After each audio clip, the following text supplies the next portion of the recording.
Hello good morning नमस्कार। एक बार फिर से आप सबका स्वागत है वाईएफ स्टडी स्टूडियोज पे which is a part of Unacademy.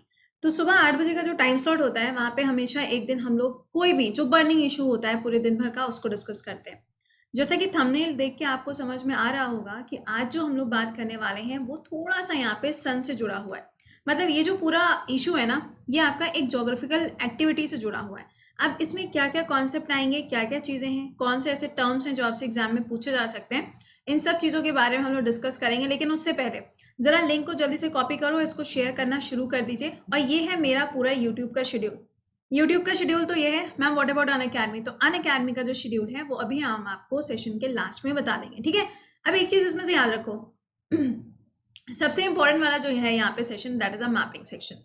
Mapping बहुत ज़्यादा इंपॉर्टेंट है। सुबह 5:30 बजे आपको मैपिंग का क्लास मिलता है। 5:30 नहीं देख सकते हो सेशन को, कभी भी आप देख सकते हो, लेकिन एटलीस्ट सेशन को देखा तो करो। बहुत ज़्यादा इंपॉर्टेंट है। सिर्फ 10 मिनट आपको यहाँ पे डेडिकेट करने, और उस 10 मिनट में आपको पूरा का पूरा जो मैप का सेक्शन है वो आपका पूरा प्रिपेयर हो जाएगा। और क्या चाहिए।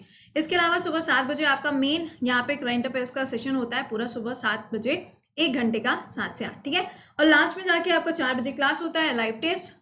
कब से कब तक, मंडे टू फ्राइडे। चलो अच्छा तो यहाँ पे हम लोग बात करते हैं कि एक्चुअल में न्यूज़ है क्या। पहले तो ये जान लेते हैं।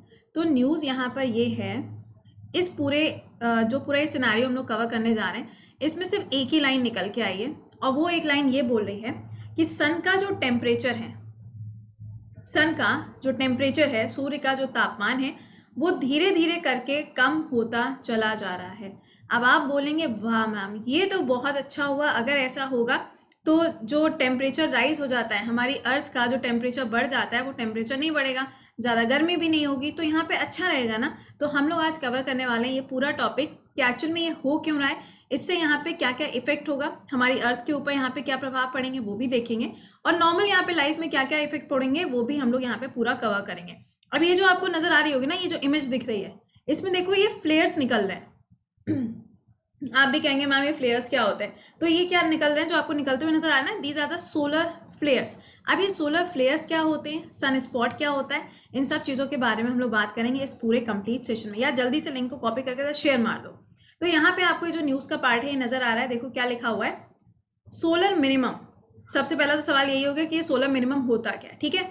May have adverse effect on the earth, however it's occurrence inevitable says the NASA. यानी कि यहाँ पे ये बताया जा रहा है कि जो सोलर मिनिमम होगा, अभी हम आपको बताते हैं सोलर मिनिमम का मतलब क्या है। यहाँ पे इसका जो इफेक्ट होगा वो अर्थ के ऊपर आपको देखने को मिलेगा, लेकिन इसके साथ में यहाँ पे ये भी बोला जा रहा है कि बहुत ज़्यादा कोई इम्पैक्ट नहीं होगा, लेकिन हाँ इफेक्ट तो होगा। देखो ऑब्वियस ही चीज़ है, हमारा चाहे सोलर सिस्टम हो या फिर कोई भी आसपास ऐसी चीज़ जो हमारे सोलर सिस्टम के आसपास घूमती हो, उसकी वजह से हमारे अर्थ के ऊपर तो इफेक्ट पड़ता ही पड़ता है। तो सबसे पहला पॉइंट तो यहाँ पे ये आता है सोलर मिनिमम है क्या, और कैसे यहाँ पे सन स्पॉट काम करेगा, और कैसे यहाँ पे सन फ्लेयर काम करेगा। तो पहले एक लाइन में इस चीज़ को समझते हैं। देखो होता क्या है, जब हम सन की बात करेंगे, जब हम सूर्य की बात करेंगे, तो सन का जो बिल्कुल सेंटर वाला एरिया होता है इसे हम क्या कहते हैं, कोर कहते हैं। और सन के जो बाहर वाला आपको सरफेस देखने को मिलता है जहां से आपको लाइट मिलती है, यानी कि जहां से जो एनर्जी है वो रिलीज होती है, इसको हम क्या कहते हैं, इसको बोला जाता है फोटोस्फेयर, ठीक है। ये दो चीजें समझ आई। अब देखो होता क्या है जो सन होता है ना, इस सन में बहुत सारे क्या होते हैं, सन स्पॉट होते हैं। अब आप बोलोगे ma'am what is sunspot. तो सन स्पॉट एक इस तरीके का आपको एरिया सन में देखने को मिलता है जहां पे सबसे ज्यादा आप कह सकते हैं कि टेम्परेचर हो जाता है। यानी कि पूरे के पूरे सन में अगर देखा जाए तो कुछ ऐसी जगह होती हैं जहां पे आपको बहुत ही डार्क एरिया देखने को मिलता है, और वहां का जो टेम्परेचर होता है वो कैसा होता है, आपको बहुत ज्यादा देखने को मिलता है। तो भाई सन स्पॉट की अगर हम बात करें तो ये जो एरिया होता है ना बहुत ज्यादा होता है, मैंने ये बोला है ना। अब आपके दिमाग में आएगा मैम अगर इन स्पॉट्स का टेम्परेचर ज़्यादा होता है तो फिर फोटोस्फीयर का टेम्परेचर कैसा होगा। तो एक चीज़ यहाँ पे छोटा सा कॉन्सेप्ट है जो आपको ध्यान रखना है। जब मैं आपको बोलूँगी यहाँ पे फोटोस्फीयर, ठीक है, तो फोटोस्फीयर का मतलब होता है ऐसी जगह जहाँ से ये जो आपकी नज़र आ रहा है ना, ये देखो साइड में आपको पूरी नज़र आ रहा होगा कि यहाँ से जो एनर्जी है वो रिलीज हो रही है, यहाँ का टेम्परेचर क्या होता है, ज़्यादा होता है। लेकिन अगर हम इसको कंपेयर करेंगे सन स्पॉट से, तो सन स्पॉट का जो टेम्परेचर होता है वो इसके कंपैरिजन में क्या होता है, कम होता है। तो हम इन शॉर्ट ये बोल सकते हैं कि जो सन स्पॉट होते हैं ये बहुत ज़्यादा कूलर होते हैं एज कंपेयर टू फोटोस्फेयर। अच्छा, अब ये काम क्या करता है, ये सन स्पॉट बनते कैसे हैं और ये काम क्या करेगा। देखो यहाँ पे क्या होता है, ये बहुत ज़्यादा कूलर होते हैं, मैंने ये चीज़ बोली ना। कूलर क्यों होते हैं, कूलर इसलिए होते हैं क्योंकि यहाँ पे जो आपको मैग्नेटिक फील्ड देखने को मिलता है वो बहुत ज़्यादा हाई होता है। मैग्नेटिक फील्ड ज़्यादा होने की वजह से मैम क्या होगा, तो पहली चीज़ तो ये जानो यहाँ पे कि कूलर है, कूलर है तो भी यहाँ का टेम्परेचर कितना होता है, तब भी यहाँ का जो टेम्परेचर होता है वो 6500 डिग्री फ़ारेनहाइट आपको देखने को मिलेगा। मतलब इतना यहाँ पे टेम्परेचर है, जबकि हम इसको बोल रहे हैं कि कूलर होता है। बात समझ रहे हो यहाँ पे। और मैग्नेटिक फील्ड यहाँ का कैसा है, ये आपको कैसा मिल रहा है, स्ट्रॉन्ग मैग्नेटिक फील्ड है। अगर स्ट्रॉन्ग मैग्नेटिक फील्ड होगा तो इससे क्या होगा, ये जो आसपास जो एनर्जी आपको रिलीज होती हुई नजर आ रही है ना, ये जो एनर्जी रिलीज हो रही है ना, ये क्या होगा, इन सबको अपने एक जगह पे वो समेटना शुरू कर देगा, क्योंकि मैग्नेटिक फील्ड ज्यादा है। जब सारी की सारी एनर्जी को एक जगह पे वो समेटना शुरू कर देगा तो उससे क्या हो जाएगा, ये जो एनर्जी रिलीज हो रही है ये रिलीज होना कम हो जाएगी। बात समझ में आई। तो यही पूरा अभी आपको कॉन्सेप्ट देखने को मिल रहा है कि ये जो सन है ना, जो ये पूरा सूर्य है, इसके ऊपर जो सन स्पॉट बनते थे अब वो बनना बंद होते जा रहे हैं। जब आप इसकी इमेज सर्च करोगे ना, तो ये देखो, ये जो आपको सन स्पॉट दिख रहा है ना, ये डार्कर डार्कर जो एरिया दिख रहा है, अब ये बहुत ज्यादा कम होते जा रहे हैं। जब ये कम होते जाएंगे तो क्या हो जाएगा, यहाँ पे जो कूलर सरफेस थी वो क्या होती जाएगी, कम होती जाएगी, और जो मैग्नेटिक फील्ड है वो क्या होता जाएगा, कम होता जाएगा। यही तो होगा ना। तो इन शॉर्ट अगर हम इसको एक लाइन में समझे तो सन जो यहाँ पे एनर्जी को रिलीज करता है, या हम ये कह सकते हैं कि जिसकी वजह से हीटिंग होती है, ये हीटिंग किसकी वजह से होती है, सन स्पॉट की वजह से होती है। और यही सन स्पॉट जो हैं अब ये सन पे बनना धीरे धीरे करके कम होते जा रहे हैं। नासा के द्वारा एक स्टडी करी गई है जिसमें ये बोला गया है, actually this is a part of sun cycle. Sun की एक साइकिल होती है जो आपको हर 11 साल में एक बार पूरी होती है, और ये उसी का हिस्सा है। एक टाइम ऐसा आता है कि बहुत ज़्यादा हीटिंग हो जाती है और एक टाइम ऐसा आता है कि बहुत ज़्यादा कूलिंग हो जाती है। तो इसी फिनोमिना को यहाँ पे क्या बोला जाता है, सोलर मिनिमम। किस फिनोमिना को सोलर मिनिमम बोला जाएगा, जब ये जो सन स्पॉट है जब ये बनना बहुत कम हो जाते हैं उसको हम क्या बोलेंगे, सोलर मिनिमम का नाम दिया जाता है। किसी ने मुझे एक मेल भी ड्रॉप किया था कि ma'am what is solar minimum. तो ये होता है यहाँ पे कॉन्सेप्ट कि जब सन स्पॉट क्या हो जाएगा, यहाँ पे बनना कम हो जाएगा तो उसे हम क्या बोलेंगे, सोलर मिनिमम का नाम दिया जाता है। चलो ठीक है। अब ये जो साइकिल है ये कितने साल में पूरी हो रही है, 11 साल में पूरी हो रही है। तो अच्छा, अब यहाँ पे सवाल आपसे ये पूछा जा सकता है कि ठीक है 11 साल में ये पूरी हो रही है, तो एक ना एक टाइम तो कभी ना कभी ऐसा आया होगा कि जब ये जो सन स्पॉट है बहुत ज़्यादा हो गए होंगे। तो हाँ, ऐसा बिल्कुल टाइम आया था। तो 2000 अगर हम 14 में देखें, 2014 के टाइम पे क्या हुआ था कि जो सन स्पॉट थे ये बिल्कुल हाईएस्ट हो गए थे, मतलब बहुत ज़्यादा आपको सन स्पॉट देखने को मिल रहे थे। अभी क्या टाइम हो रहा है, देखो लॉकडाउन तो चल ही रहा है, तो मुझे तो ऐसा लग रहा है कि यहाँ पे भी लॉकडाउन वाली कंडीशन हो गई है, तो यहाँ पे भी सन स्पॉट बनना अभी धीरे धीरे करके कम होते जा रहे हैं, क्योंकि ये इनकी साइकिल का पार्ट है। तो साइकिल तो कभी ना कभी कंप्लीट होगी ना, तो यहाँ पे ये फिनोमिना मिल रहा है। अब अगर सपोज यहाँ पे बोला जा रहा है कि 2014 में हुआ था, तो एक टाइम ऐसा फिर भी आएगा ना कि जब यही सोलर फ्लेयर्स जो हैं या फिर जो सोलर मिनिमम है ये एक टाइम पे जाके फिर बढ़ जाएगा। वो ईयर कौन सा होगा, इसमें 11 ऐड कर दो, 2015 में जाके ये चीज़ मिलेगी, ठीक है ना, सॉरी 2025 में जाके ये चीज़ मिलेगी। 15 यहाँ पे आपको 11 ऐड करना है ना, तो 2014 में हुआ था, 11 ऐड कर दो तो कितना हो जाएगा, यहाँ पे 25 हो जाएगा। ठीक, ये बात होगी। अच्छा ठीक है, ये तो हमने डिस्कस किया। अब यहाँ पे नासा के द्वारा जो पूरा कॉन्सेप्ट बताया गया वो पूरी की पूरी कहानी किसकी है, सन स्पॉट के बारे में। सन स्पॉट हम लोगों ने डिस्कस कर लिया। सन स्पॉट कम हो जाएगा तो उसको हम क्या बोलेंगे, यहाँ पे सोलर मिनिमम का नाम दिया जाएगा। मैग्नेटिक फील्ड भी मैंने आपको बता दिया कि कहाँ पे मैग्नेटिक फील्ड ज्यादा होगा और कहाँ पे कम होगा। तो आप देखो ये पॉइंट देख सकते हो, this is what sunspot. ये रहा आपका सन स्पॉट का एरिया। जब ये बहुत ज्यादा बढ़ते जाते हैं यानी कि यहाँ से एनर्जी जो है वो ज्यादा रिलीज होगी। अगर ये कम होते जाएंगे तो इससे एनर्जी क्या होती जाएगी, कम रिलीज होगी। सेकेंडली देखो यहाँ पे क्या है, सोलर फ्लेयर। ये क्या होते हैं, मैंने स्टार्टिंग में बोला था ना। तो सोलर फ्लेयर्स क्या होते हैं, देखो यहाँ पे नजर आ रहा होगा कि ये इस तरीके से यहाँ से एनर्जी जो है वो बर्स्ट करके बिल्कुल रिलीज हो रही है, यही तो हो रहा है ना। तो अब ये यहाँ पे सोलर फ्लेयर्स क्या होते हैं इसको ध्यान से समझिएगा। हाई इंटेंसिटी रेडिएशन होती है, देखने से ही पता चल रहा है। ये सोलर फ्लेयर्स क्या होंगे, हाई इंटेंसिटी हो जाएगी। किस चीज की होगी, सन की जो हाई इंटेंसिटी है, यानी कि हम ये कह सकते हैं कि जो सन का सरफेस होता है वहां से जो रेडिएशन रिलीज हो रहे हैं वो बहुत ही ज्यादा हाई इंटेंसिटी के होते हैं, जिसको हम यहाँ पे क्या बोलते हैं, सोलर फ्लेयर्स बोलते हैं। देखो ये जो पूरी एक्टिविटी है ना, ये सन में होती रहती है सन के अंदर ये एक्टिविटी। और इसको स्टडी करने के लिए बहुत सारे यहाँ पे प्रोब भी भेजे गए हैं। फॉर एग्जाम्पल नासा का पार्कर भेजा गया है, इंडिया भी अपना प्लान कर रहा है कि आदित्य L1 को भेजेगा। तो ये मिशन के नाम भी याद रखना।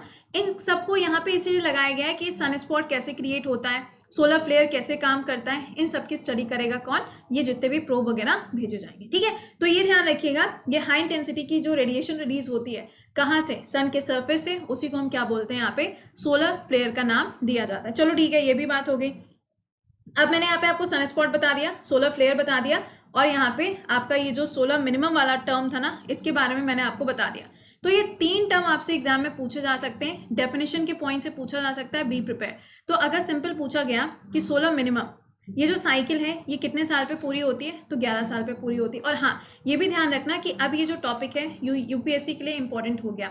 इस बार का जो प्रीलिम्स है वो तो भी शिफ्ट हुआ है, बट सपोज करो अगर प्रीलिम्स में सवाल नहीं बना तो डेफिनेटली मेंस में इसके ऊपर आपसे कोई ना कोई सवाल जरूर पूछा जाएगा, या हो सकता है आपसे पूछ लिया जाए क्लाइमेट को रिलेट करके, यहाँ पे आपसे ऐसे लिखने को बोल सकते हैं, यू नेवर नो, ये यूपीएससी के अंदर किसी भी तरीके से सवाल बनाया जा सकता है। ठीक है, अब देखो जब सन स्पॉट धीरे धीरे करके फेड होते जाएंगे तो ऑब्वियस सी बात है ना कि जो सन है वो क्या हो जाएगा, काम हो जाएगा, शांत हो जाएगा, एनर्जी ज्यादा रिलीज नहीं करेगा, ज्यादा रिलीज नहीं करेगा तो कूलिंग भी तो होगी ना, हाँ या ना, कूलिंग होगी ना। अब ये जो कूलिंग होगी इससे अर्थ के ऊपर क्या इफेक्ट पड़ेगा ये हम लोग को यहाँ पे जानना है। देखो सबसे पहला काम क्या होगा, हमारे अर्थ का जो एटमॉस्फेयर है, जो सबसे ऊपरी वाली लेयर है ना, सबसे हाईएस्ट वाली जो लेयर है जिसको हम एक्सोस्फेयर के नाम से जानते हैं। अब ये चीज तो आपको पता है कि यहाँ का टेम्परेचर बहुत ज्यादा होता है, लेकिन अगर सन में कूलिंग हो रही है तो डेफिनेटली ये वाली जो लेयर है ये भी तो कूल होना शुरू करेगी, हाँ या ना, बताना कमेंट सेक्शन में बोलते जाना हाँ या फिर ना। तो ये यहाँ पे कूलिंग मिलेगी। दूसरा देखो क्या होगा, अब ये जो सोलर विंड्स इस पे चलती है ना, सोलर विंड्स की वजह से जो हमारा अर्थ है उसका जो मैग्नेटोस्फीयर है उसके ऊपर भी बहुत ज्यादा डिस्टर्बेंस देखने को मिलेगा। 2 पॉइंट समझ में आए। तीसरा देखो यहाँ पर जितनी भी सैटेलाइट काम करती हैं उनके कम्युनिकेशन के ऊपर भी बहुत ज्यादा इफेक्ट पड़ने वाला है। और चौथी चीज आपको ये ध्यान रखनी है कि जो स्पेस में जितने भी एस्ट्रोनॉट्स वगैरह हैं उनका हेल्थ रिस्क भी हो सकता है, क्योंकि सीधी सी बात है ना, जो सन है वो एक बैलेंस बना के रखता है, जब वो बैलेंस ही नहीं बन पाएगा तो ऑब्वियस है यहाँ पे कि जो डिस्टर्बेंस है वो तो क्रिएट हो गई होगा, फिर चाहे वो अर्थ के ऊपर हो या वो हमारे यूनिवर्स के अंदर हो। तो ये जो पूरा फिनोमेना है ये अभी इसके बारे में पूरा नासा स्टडी कर रहा है। जैसे जैसे जो पॉइंट आते जाएंगे हम लोग उसको डिस्कस करते जाएंगे, लेकिन ओवरऑल ये चीज आप इसको ध्यान रखिएगा। अच्छा सपोज अगर ऐसा पूछ लिया कि अच्छा ये बता दो कि ये जो कंडीशन अभी प्रेजेंट टाइम में बन रही है ये सबसे वर्स्ट कंडीशन कब बनी थी, सबसे वर्स्ट कंडीशन अगर पूछी जाए तो 1650 के टाइम पे ये सबसे वर्स्ट कंडीशन बनी थी, जिसको बोला गया था यहाँ पे लिटिल आइस एज। ठीक है, जो आपका नदर्न हेमिस्फीयर होता है ना, जैसे कि यहाँ पे ये हो गया अर्थ, ये वाला हिस्सा क्या हो जाएगा नदर्न हेमिस्फीयर, और ये वाला क्या हो जाएगा सदर्न हेमिस्फीयर होगा। तो जो नदर्न हेमिस्फीयर था जब ये कंडीशन हुई थी कब 1650 के अंदर, तब इस वाले हिस्से पे आपको लिटिल आइस एज देखने को मिली थी। लेकिन नासा के द्वारा बोला जा रहा है कि इस बार ऐसा होने के आसार तो बहुत कम है, बट यू नेवर नो, अभी धीरे धीरे करके जो पूरी रिपोर्ट है ना नासा की आना शुरू होगी तो हम लोग को यहाँ पे कुछ पिक्चर की क्लैरिटी होगी। तो फिलहाल ये चीज़ें ध्यान रखना, जितने भी पॉइंट्स मैंने आपको बताए हैं। फॉरन नॉलेज बहुत ज़्यादा इंपॉर्टेंट है, आपको पता होना चाहिए कि सोलर विंड्स क्या होते हैं, सोलर फ्लेयर्स क्या होते हैं, और यहाँ पे आपका सोलर मिनिमम क्या होता है। ठीक है, ये हम लोगों ने यहाँ पे डिस्कस कर लिया। अब लास्ट में सेशन को एक बार से लाइक जरूर से कर देना। और हाँ, आप में से जितने भी ऐसे लोग हैं जो मेरे साथ जीएस प्रिपेयर करना चाहते हो on Unacademy for SSC exam या फिर फॉर स्टेट लेवल एग्जाम, तो आप मेरे साथ इस बैच को ज्वाइन कर सकते हो ऑन अनअकैडमी। क्या करना है, अनअकैडमी के ऐप को इंस्टॉल करना है, वहां पे जाके गोल सेलेक्ट करना होगा, एसएससी का गोल सेलेक्ट करिएगा और वहां आपको ये बैच मिल जाएगा। या फिर आप वहां पे मुझे सर्च भी कर सकते हो कृति सिंह के नाम से, आपको वहां पर ये बैच मिल जाएगा। जब आप इस बैच को अवेल करोगे, कोड क्या यूज करना है, कोड विल बी प्रति10। देखो ये पूरा फाउंडेशन बैच है। फाउंडेशन बैच का मतलब हो गया कि अभी तो हम ये पढ़ा रहे हैं और आगे ये सारे सब्जेक्ट्स भी इसमें हम कवर करने वाले हैं। स्पेशली ज्योग्राफी में हम एनसीईआरटी को कवर कर रहे हैं, ज्योग्राफी थ्रू मैप्स वाली बुक को कवर कर रहे हैं। ऐसे जब पॉलिटी पढ़ेंगे तो उसमें लक्ष्मीकांत कवर करेंगे, इकोनॉमिक्स पढ़ेंगे तो रमेश सिंह और एनसीईआरटी कवर करेंगे। तो पूरा का पूरा जो आपका जीएस है बेसिक टू एडवांस, वो पूरा इस बैच में हम कवर कर रहे हैं। तो आप इस बैच को ज्वाइन कर सकते हो, अभी भी आपके पास टाइम है, क्योंकि अभी इसमें सिर्फ 3 या 4 ही क्लास हुए जो आपको लाइब्रेरी में मिल जाएंगे, कोई भी क्लास आपका मिस नहीं होगा। इसके अलावा जब आप इस बैच को ज्वाइन करोगे तो कॉम्प्लीमेंट्री बेसिस पे आपको मैथ्स, इंग्लिश और रीजनिंग ये फ्री ऑफ कॉस्ट मिलेगी, कुछ भी एक्स्ट्रा पेमेंट करने की जरूरत नहीं है। कोड याद रखिएगा, कृति10 कोड यूज करना है। या फिर अगर सपोज आप किसी और एग्जाम की प्रिपरेशन कर रहे हो, अनअकैडमी पे कोई और बैच आप अवेल करना चाहते हो, तो भी आप इस कोड का यूज कर सकते हो, तब भी आपको 10% ऑफ मिलेगा। ठीक है, अच्छा आज स्पेशल क्लासेस कौन से, एक बार से शेड्यूल देख लो, बाद में मत बोलना कि मैम मुझे क्लास नहीं मिल रहा था, मैंने बहुत ढूंढा। तो प्लीज यहाँ पे शेड्यूल याद रखिएगा। पहला क्लास तो आपका रहेगा अभी सुबह 10 बजे, ठीक है, 10 से 11 ये स्पेशल क्लासेस हैं। स्पेशल क्लास मतलब फ्री ऑफ कॉस्ट। तो ये आपका सुबह 10 बजे एक टॉपिक रहेगा और उसके बाद एक क्लास आपको मिलने जा रहा है रात में 9 बजे, यानी कि 9 से 10 के बीच में। तो आज आपके 2 स्पेशल क्लासेस हैं, दोनों को ज्वाइन करना मत भूलिएगा ऑन अनअकैडमी। चलो, उम्मीद करते हैं कि ये कॉन्सेप्ट आपको समझ में आ गया होगा। अब इसके बाद आपसे मुलाकात होगी कब कब मिलेंगे? अभी 10 बजे मिलेंगे, और कहाँ मिलेंगे? तो अभी मिलते हैं आप लोगों से 10 बजे। टिल देन खुश रहिए, मुस्कुराते रहिए, bye bye and take care.